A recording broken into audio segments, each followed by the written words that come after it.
Allez, salut les amis, c'est parti pour la matinale du samedi. Il est 12h39. On commence directement par Bitcoin.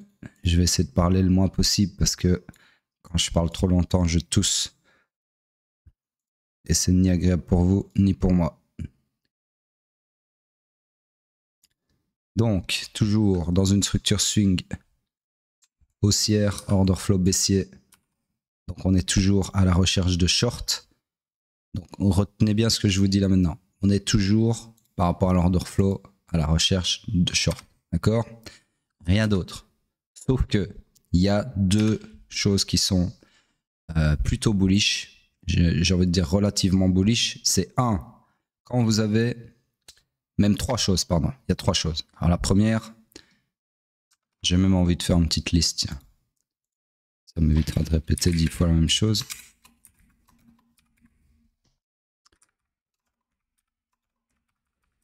Donc la première, c'est choc sur mèche. La deuxième, c'est pas de POI. Et la troisième, c'est liquidity grab. Donc,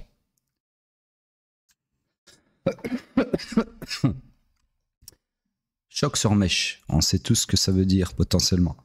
C'est-à-dire que un choc sur mèche, c'est potentiellement juste l'order flow qui se retourne pour faciliter un grab de liquidité, donc une prise de liquidité, pour ensuite alimenter un mouvement haussier. D'accord? Donc ici, on a eu un choc sur mèche ici. C'était quand? Ça, c'était le 15 juillet. Ok?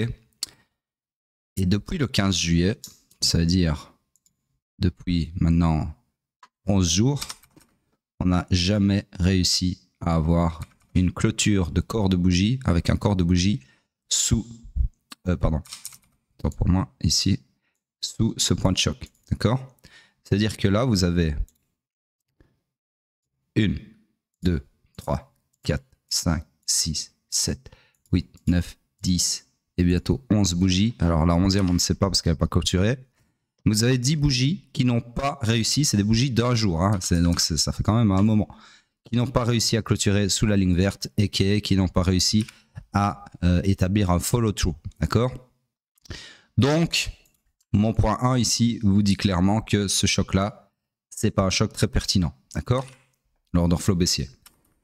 Deuxièmement, pas de POI.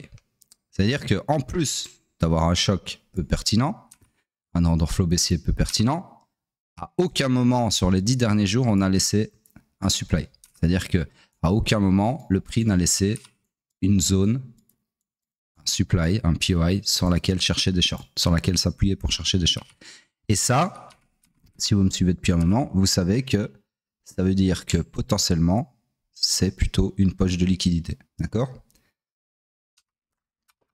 Qui va être prise à un moment donné. Et numéro 3, liquidity grab. Je vous le donne en 1000, c'est exactement ce que je vous ai dit hier. Je vous ai dit que le seul scénario bullish que je voyais hier, allez voir la matinale d'hier, pour ceux qui ne me croient pas, down liquidity, voilà. Eh bien, je vous ai dit que potentiellement, le gros dump qu'on avait hier, je vous rappelle que hier, lors de la matinale, la bougie ici, elle était comme ça. C'était un gros corps bien dégueulasse, bien bearish. Et je vous ai dit, le seul scénario bullish que je vois, ça serait que ce dump là soit là pour venir récupérer les stop loss sous ce lot significatif et celui-ci aussi du coup, d'accord? Donc en gros, il soit là pour venir récupérer la liquidité ici, d'accord? Chose qui a été faite. Et également combler, rebalancer, appelez ça comme vous voulez, partiellement le FVG béant qui est ici. Chose qui a été faite aussi. Et que si c'était le cas, on aurait très probablement une remontada et ensuite partir chercher la liquidité opposée, c'est-à-dire la liquidité acheteuse. Et potentiellement, dans la foulée, établir un nouveau all-time high. D'accord? C'est exactement mot pour mot ce que je vous ai dit hier. Et là, qu'est-ce qu'on a? Une magnifique clôture en bougie en forme de marteau, qui est une figure de chandelier japonais extrêmement bullish. Et on a également un momentum d'ouverture, là tout de suite maintenant, qui est bullish aussi. Pourquoi est-ce que c'est bullish là? Pas parce que ça monte, en tout cas pas uniquement pour ça, mais parce que ici, si vous regardez la bougie d'hier, donc laissez-moi regarder, clôture, voilà, exactement. Donc la clôture de la bougie d'hier, elle est où? Je vous le donne en 1000, petite seconde. Attendez, parce qu'il y a un mec qui me harcèle sur WhatsApp. Hop. Donc, la clôture de la bougie d'hier, elle est là. Et là, qu'est-ce qu'on a fait? On est venu sweeper, donc prendre la liquidité sous le point de clôture d'hier, potentiellement pour alimenter un mouvement haussier et aller chercher toute cette liquidité ici sur les low time frame. D'accord? Donc là, tout ce que je vois, hormis l'order flow, est bullish. C'est-à-dire que là, si vous êtes mécanique et sans expérience, vous cherchez des shorts parce que l'order flow est baissier et c'est tout. Vous ne vous posez pas d'autres questions. Ça, c'est le niveau d'analytique de base. Celui où on suit l'order flow comme un chien-chien sans se poser d'autres questions. D'accord? Maintenant, une fois que vous êtes formé et que vous avez plus de bagages analytiques que ça, vous pouvez avoir le raisonnement que je viens de vous faire. D'accord? C'est-à-dire, oui, on est sur un order flow baissier, mais cet order flow n'est pas super pertinent. De toute façon, même s'il l'était, j'ai rien à shorter parce qu'il n'a pas laissé de zone d'intervention pour chercher des shorts. Et troisièmement, il y a un graphe de liquidité très suspect qui est plutôt bullish. D'accord? Donc voilà, c'est ça l'analyse technique. C'est pas simplement blanc ou noir, c'est savoir inclure un zeste de QI plus l'expérience analytique qui en découle quand il faut. D'accord? En temps et en heure. Voilà, en tout cas, pour moi, c'est très beau comme price action. Maintenant, un noob, un mec qui s'y connaît pas du tout, il voit ça, il se dit « Ah ouais, mais ça, c'est market maker qui essaye de chercher mes stop loss. » Ah voilà, ça, c'est les noobs par excellence, d'accord? J'en ai encore vu plein sur Twitter hier. Je réponds même plus parce que ça me prend trop de temps et d'énergie pour rien, en fait. Mais voilà, il y a des mecs qui ne comprennent rien. Ils sont clairement persuadés qu'ici, c'est le market maker qui chasse les stop loss. Même si en partie c'est un peu ça qui se passe, un graphe de liquidité c'est une chasse entre guillemets au stop loss, sauf que le but c'est pas de venir faire sauter le stop loss de Barnabé ou de Mohamed, c'est juste que voilà, le market maker il fait son boulot au final, il a besoin de récupérer de la liquidité, donc les stop loss pour alimenter son agenda, c'est tout, d'accord? Bref, sur ce on continue sur le H4. Donc le H4 structure swing toujours haussière. Structure interne, alors laissez-moi cacher ça. Structure interne toujours baissière. Order flow toujours baissier. Ceci, ça m'intéresse plus. Hop. Ceci, ça appartient, je sais pas à quoi, mais pas au H4. Hop. Voilà. Donc là, toujours pareil qu'hier. Structure swing haussière. Structure interne baissière. Order flow baissier. Nous sommes donc toujours dans le iron initial du swing pullback. Donc ici sur le H4, on cherche toujours des shorts par rapport à ce scénario-ci. Et donc là, vous voyez qu'on est arrivé sur le point de mitigation du scénario, mitigation du supply ici. Donc de deux choses l'une, c'est soit on va effectivement dérouler ce scénario, c'est-à-dire le dernier segment ici, et rallier ma target ou pas, ou soit on va la valider en faisant sauter ce supply dans un premier temps, et ensuite le point de choc futur haussier, il n'est pas à la validation du supply, mais il est un peu plus haut, il est ici. Donc si on reprend les 119 400 grosso modo, c'est retour sur un order flow haussier en H4, d'accord? Et il y a beaucoup de chances qu'un retournement haussier en H4 déboule sur une propagation de signal sur le daily, c'est-à-dire que ce retournement d'order flow à la hausse sur le H4, s'il se produit, favoriserait un retournement de l'order flow à la hausse sur le daily également, d'accord? Qui lui interviendrait eh bien, je vous le donne en 1000, quasi au même niveau, pardon. Un peu plus haut, au 120 146, d'accord? Donc voilà, en gros, vous avez point de choc futur daily là, et point de choc futur H4 ici, d'accord? Donc ça, à la cassure des 119 400, on repasse sur un order flow aussi en H4, et dans la foulée, si on casse les 120 150, on repassera sur un order flow aussi en daily également. Et là, ce sera clairement un scénario bien bullish. Okay, on passe sur le M15. Le M15 qui est toujours dans le même range, même structure baissière. Ici, d'accord. Structure interne, bah là, clairement, on avait eu donc, c'est moi regarder, d'abord un IBS ici, ensuite perpétué à la hausse ici, et alors ici c'est un peu comme ceci pour moi. Ensuite, ici. Ensuite, ici. Comme ceci. D'accord? Donc, tout ça pour dire que structure swing baissière, interne haussière, order flow haussier. Donc, nous sommes dans le high run initial du swing pullback. Donc, ici, on cherche des longs, uniquement des longs. Vous voyez comme ce POI ici, identifié dans la matinale d'hier, a très bien fait réagir le prix et vous a donné un long comme ceci. D'accord? Sur ce, je disais donc, on continue de chercher des longs. Le POI le plus proche du price action qui est confirmé, c'est celui-ci. Donc là, tout de suite maintenant, ça serait un niveau où vous pourriez chercher des longs. Sur ce, c'est tout pour Bitcoin. J'ai juste raccourci un peu ça. Hop, voilà. On passe sur Ethereum.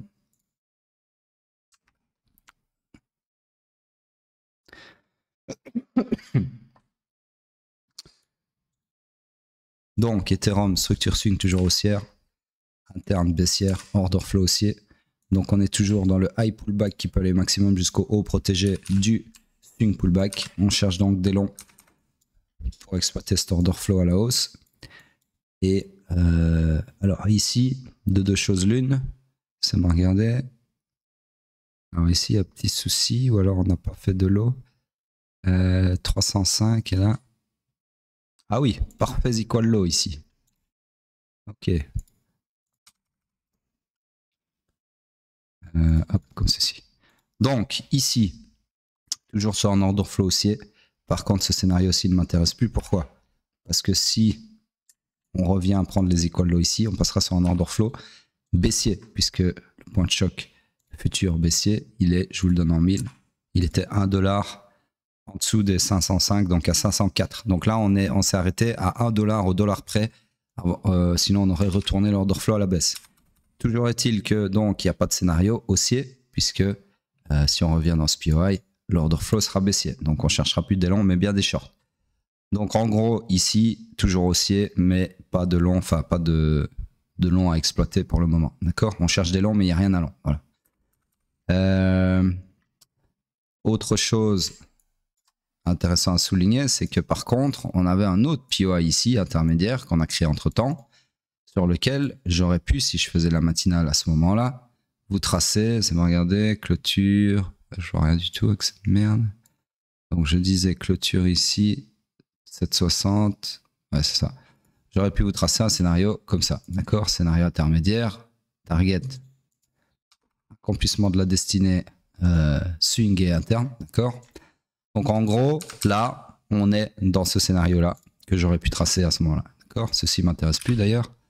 Donc on est là-dedans, ok? Donc maintenant la grosse question c'est est-ce que effectivement on va réaliser ce dernier segment du scénario et atteindre la target des 4100 ou pas? Sur ce, on passe sur le H4. Je fasse ceci, enfin je cache ceci. Voilà.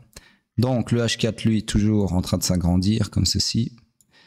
Structure swing donc haussière ici, structure interne haussière perpétuée à la hausse ici, dans laquelle nous sommes toujours. Ici, on a eu un graphe de liquidité, mission échouée, bref, vous connaissez la rengaine. Et donc, alors ça appartient au daily, hop, hop. C'est bon à regarder. Donc, je disais order flow aussi également. Donc là, on est tout simplement, pas très compliqué, dans une structure fully aligned à la hausse. Donc, on cherche des longs et uniquement des longs. Et là, le POI le plus proche du price action pour chercher des longs, c'est celui-ci. Ok. Donc là, vous avez clairement un scénario. Ah non, autant pour moi, puisqu'on a fait un plus haut. Donc là, ici, j'avais ce scénario comme ceci. Mais maintenant, il n'est plus valide, puisque si on revient à faire une mitigation de cette demande ici, eh bien, l'order flow passera baissier sur la cassure de l'inside bar ici. D'accord? Donc, pour le moment, on cherche des longs, mais il n'y a rien à long. Donc voilà, double structure morte sur Ethereum. Et on passe sur Hype. Hype en daily. Toujours pareil, d'accord? Donc ici, il y a quand même de grosses chances qu'on ne vienne jamais dans les faire de mitigation des demandes, malheureusement, puisqu'on a l'air de déjà repartir comme ceci. Donc là, on va se contenter d'attendre les targets. Maintenant, tout est possible. Hein. On peut refaire un truc comme ça et puis comme ça. Ou même un truc comme ça, tout est possible. D'accord? Mais là, tout de suite maintenant, ça n'a pas l'air de vouloir venir faire une mitigation de la demande. Okay, dans tous les cas, on attend toujours la target ici et qui est nouveau all-time high et qui est $50 chiffre rond niveau psychologique puisque la structure est toujours fully aligned à la hausse depuis des jours. D'accord. Sur ce, on passe sur le H4. Le H4, structure swing toujours haussière, structure interne toujours baissière, order flow haussier, donc on est toujours dans le high pullback qui peut aller maximum jusqu'au haut protégé du swing pullback. Sur ce, on cherche des longs et uniquement des longs. Et vous voyez que ce supply ici, après avoir renvoyé le prix et bien fonctionné, ben maintenant c'est fait invalider. D'accord. Donc vous avez le supply qui a perdu le contrôle par rapport, enfin au profit de la demande. Donc ici, on a une demande magnifique pour chercher des longs. Et donc c'est le nouveau scénario comme ceci. Alors target, bien évidemment, vous avez l'embarras du choix, soit haut significatif ici, ici, ici, ou accomplissement de la destinée swing ici, d'accord. Donc personnellement, je vais aller taper là-dessus, comme ceci. Il faut bien comprendre qu'une poche de liquidité, que ce soit acheteuse ou vendeuse, donc dans ce cas-ci acheteuse, donc tout ceci, là au-dessus de chaque sommet, il y a des stop-loss, d'accord.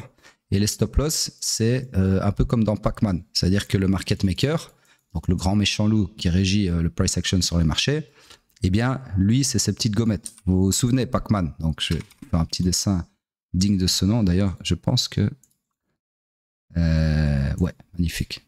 Non, ça c'est un peu gros, mais on va le rétrécir. Ouais, on a le temps de chipoter, c'est dimanche, les gars. Non, pardon, c'est pas dimanche, c'est samedi.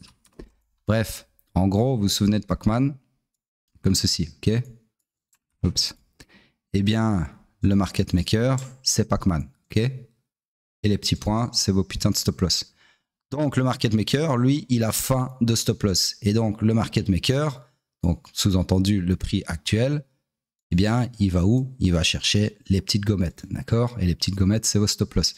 Donc voilà, tout ça pour dire que quand vous avez un énorme amas, une poche de gommettes comme ça, un amas de stop-loss, un amas de liquidité, une poche de liquidité, appelez ça comme vous voulez, bah c'est du, comment on appelle ça, c'est du luxe pour le market maker, d'accord. Donc souvent, ce qui se passe, c'est que cette poche de liquidité va créer ce qu'on appelle enfin, pas va créer, mais va plutôt aspirer le prix, d'accord, attirer le prix. Donc c'est comme un énorme aimant, si vous voulez, pour le prix, d'accord. Donc il y a beaucoup de chances qu'on voit un mouvement assez intéressant, ou pas, hein, c'est pas tout le temps le cas, mais souvent, quand vous pouvez regarder sur les low time frame, c'est plus impressionnant que sur la haute time frame, puisque ici on est sur du H4, donc forcément il y a moins de chances que vous ayez une bougie du feu de Dieu comme ça qui vienne racler tout d'un coup que si on était sur le 1 minute, d'accord. Mais sur le 1 minute, essayez par exemple de repérer des amas de liquidité comme ça, des poches de liquidité acheteuses ou vendeuses, hein. Donc vendeuse, ça serait par exemple ici, d'accord.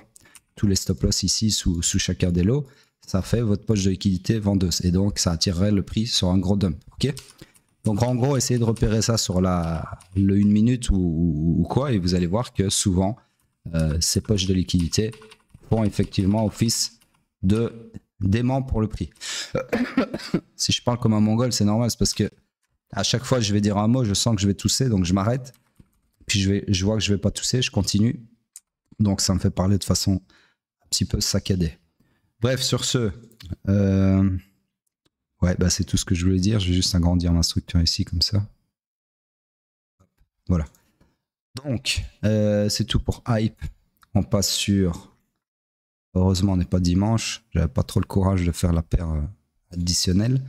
D'ailleurs, laissez-moi vos suggestions dans les commentaires sur la paire que vous voulez que j'analyse demain, dimanche, comme tous les dimanches. Avec le mot-clé dimanche dans votre commentaire, sinon votre commentaire ne sera pas dans ma recherche. Parce que je fais une recherche sur le mot-clé dimanche, puis je regarde un peu quelle paire est la plus sollicitée pour être analysée, et puis je l'analyse gratuitement, sous vos yeux, en partant de rien, comme d'habitude. Sur ce, on passe sur Bitcoin en weekly. Oups, voilà. Donc ici, bougie d'indécision, mais qui a le mérite, comme j'ai expliqué hier, d'avoir sweepé la liquidité sous le lot de la semaine passée. D'accord? Donc là, non seulement on a récupéré les stop-loss sous le lot de la bougie de la semaine passée sur le weekly, mais en plus de ça, on a également récupéré la liquidité en daily, comme je vous l'ai dit ici, donc sous les deux lots ici, un ici et un ici, d'accord? Voilà, donc honnêtement, c'est quand même prometteur. Maintenant, c'est pas parce qu'on a eu une bougie marteau comme ceci et un graphe de liquidité et tous les trucs que je vous ai énumérés de 1 à 3 qu'on ne peut pas avoir après une continuation de la dégringolade. Tout est possible, bien évidemment. C'est juste que les 3 points que je vous ai exposés constituent des contre-confluences par rapport à l'order flow qui est bearish, je le rappelle, qui ne sont pas anodines, ok? À prendre en considération. Donc je retourne sur le weekly. Et donc rien d'autre à dire de toute façon. Ok, on est toujours dans ce scénario-là. Sur ce, on passe sur la dominance. Ah putain de ta mère, la putain. Donc en gros, ici, dominance, toujours pareil, hein, rien de plus à dire, exactement ce que j'ai expliqué hier. Et Ethereum contre Bitcoin également aussi. Ok, il y a... Les commentaires ont été faits dans la matinale d'hier sur ces deux instruments, enfin cet index et cette paire.